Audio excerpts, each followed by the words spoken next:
एक 60 साल की महिला जो कि मकान मालिक होती है, उसके अलग-अलग जगह पे मकान होते हैं और वो अपने मकान किराए पे दिया करती थी। उसके बाद हर महीने वो किराया वसूल करती थी। उसके बाद कोई वहाँ पे किराएदार आता था और कोई जाता था, ऐसे लगा रहता था।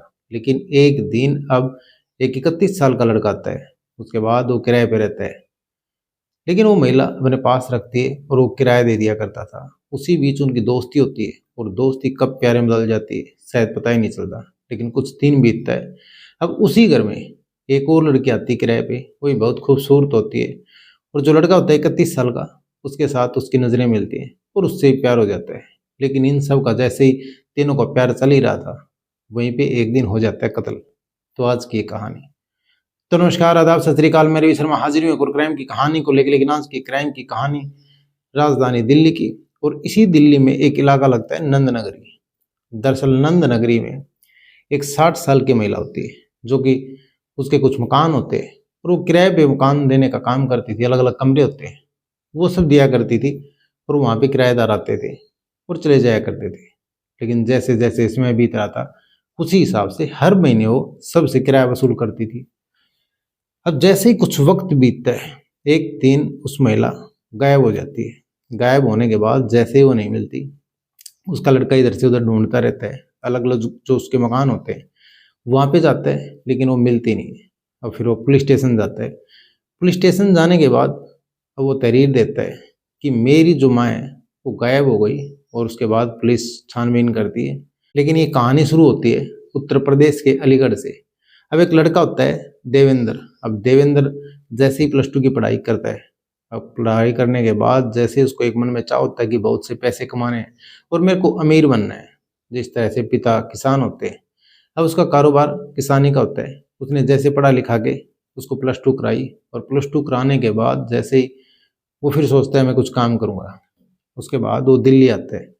दिल्ली आने के बाद अपना काम करता है, खुद का व्यवसाय करता है। लेकिन जैसे ही 2016 में वो काम करता है, अब कुछ दिन बीतते, कुछ महीने बीतते हैं, ऐसे साल बीतते रहते हैं।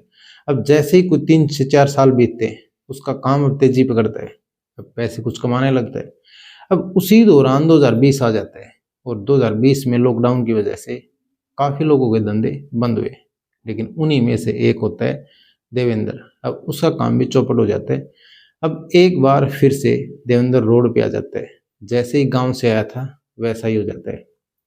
उसके बाद वो अब रहने के लिए कोई जगह तलाश करता है। लेकिन जैसे ही वो जाता है नंद नगरी में, अब उसको कोई जगह बताता है कि वहाँ पे जो दादी हैं वो किराए पे मकान देती है। उसके बाद वो नंद नगरी पहुँचता है, और जो महिला होती है जिसकी उम्र 60 साल होती है, वो वहाँ पे जाता है और जो दादी होती है उससे कहता है कि दादी मेरे को कोई जगह चाहिए रहने के लिए। लेकिन वो कहती है अभी तो फिलहाल तो जगह इतनी नहीं है, लेकिन हाँ तुम मेरे पास रह सकते हो, यहाँ पे एक कमरा है, इसमें रह सकते हो। वो कहता है ठीक है, मेरे को कोई इतराज़ नहीं है, मैं यहाँ पे रह लूँगा। और उसके बाद उसको जगह दे देती है, वो रहने लगता है।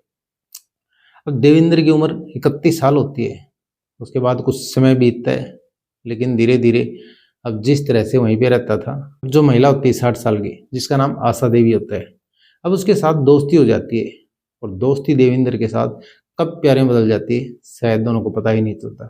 लेकिन अब वो आपस में एक दूसरे के साथ संबंध बनाते थे, और जैसे जैसे एक दूसरे के साथ रहते थे, एक तरह से लिव इन रिलेशन में रहने लग गए थे। लेकिन उनकी किसी को भी भनक नहीं होती, क्योंकि जो महिला थी उसकी उम्र 60 साल होती है, और जो लड़का होता है उसकी उम्र 31 साल होती है, या वो उसके बेटे की तरह होता है।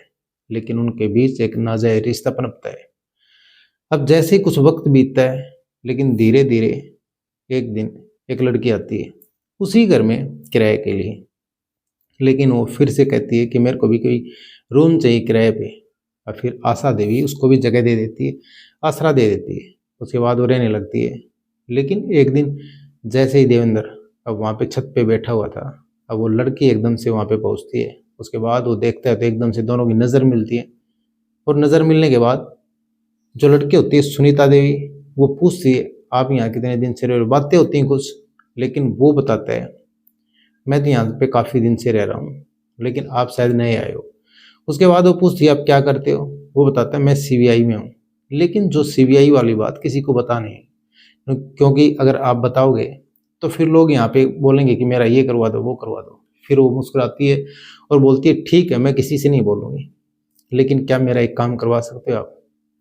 वो कहता है यही तो बात है ना, अगर मैं किसी से सच्चाई बताता हूँ तो फिर वो काम कराने के लिए बोलता है, लेकिन तुम्हारा काम क्या है, मैं करवा दूंगा। वो कहती है मेरा भाई है, अभी उसने +2 की है और उसके बाद वो चाहता है कि कोई नौकरी लग जाए। वो बोलता है अगर जो भी फॉर्म निकलेंगे मैं फिर बता दूंगा आपको और कोई दिक्कत नहीं है, मैं काम करवा दूंगा आपका, लेकिन और किसी से ये बात मत बताना। वो कहती है ठीक है। अब उनके बीच भी धीरे धीरे जैसे जैसे समय बीतता है उसी हिसाब से दोस्ती हो जाती है। अब उनके बीच भी संबंध बनने लगते हैं, लेकिन कुछ समय बीतता है।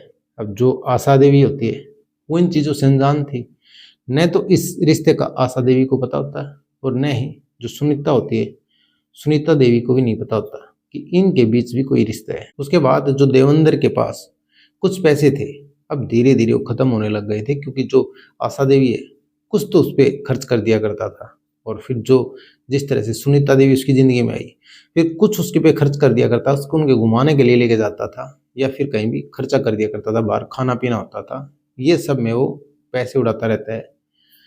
अब जैसे ही पैसे खत्म होते हैं अब वो चिंता में पड़ जाता है, आखिर करूँ तो क्या करूँ, जिस हिसाब से मेरा काम धंधा तो है नहीं और ये पैसे थे ये भी बर्बाद हो गए। उसके बाद वो अपने पापा के पास फ़ोन करता है और बोलता है पापा मैं आगे पढ़ना चाहता हूँ और मेरे को कुछ पैसों की ज़रूरत है, और मैं जिस तरह से विदेश में जाके पढ़ना चाहता हूँ और कुछ अच्छी पढ़ाई करके अच्छा कोर्स करके पैसे कमाना चाहता हूँ।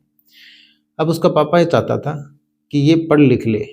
उसके बाद वो सोचता है कि ज़मीन है, कुछ ज़मीन बेचता है। अब जिस ज़मीन में उसका पापा कमाया खाया करता, अब उस ज़मीन को बेच देता है और उसको करीबन 6 से 7 लाख रुपए के आसपास वो पैसे भेज देता है।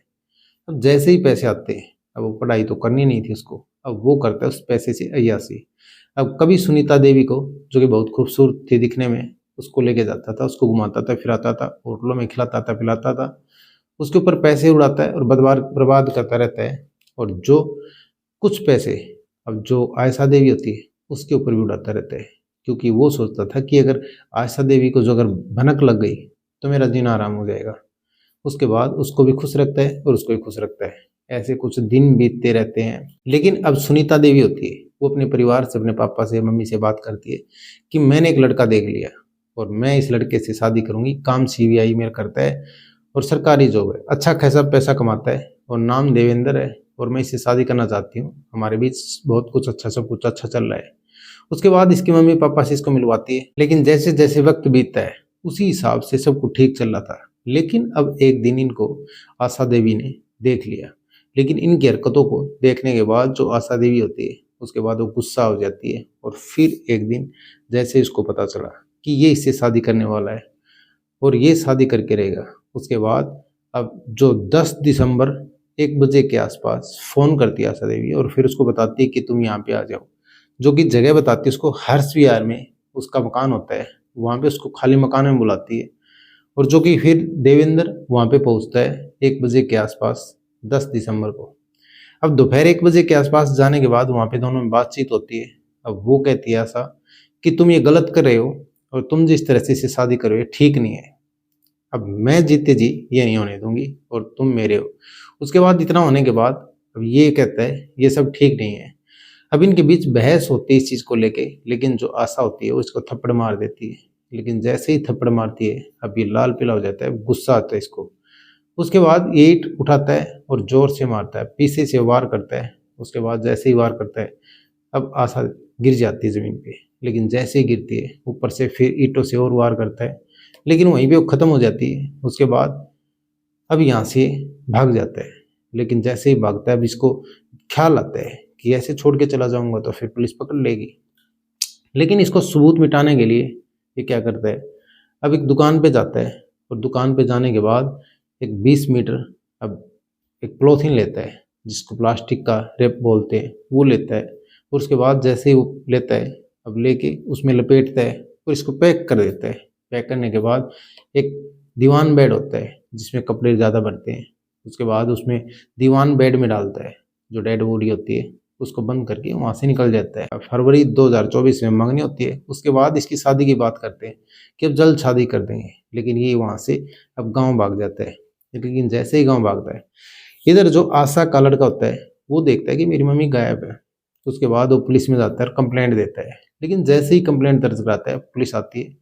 अब इधर से उधर जो उसका लड़का होता है वो भी ढूंढता रहता है और पुलिस भी देखती रहती है। लेकिन अपनी मम्मी को देखते हुए अब जैसे हर्ष विहार ग्राउंड फ्लोर पे पहुंचता है, उसके बाद देखता है वहां पे भी कोई नहीं है। अब मकान बिल्कुल खाली पड़ा है, लेकिन वहां से एक स्मेल सी आती है अजीब सी लड़के को। अब वो पुलिस को बताता है कि मेरे को जिस तरह से इस मकान में अजीब सी स्मेल आती है। फिर पुलिस आती है और पुलिस आने के बाद वहां पे देखती है, लेकिन पुलिस को भी कुछ नहीं मिलता।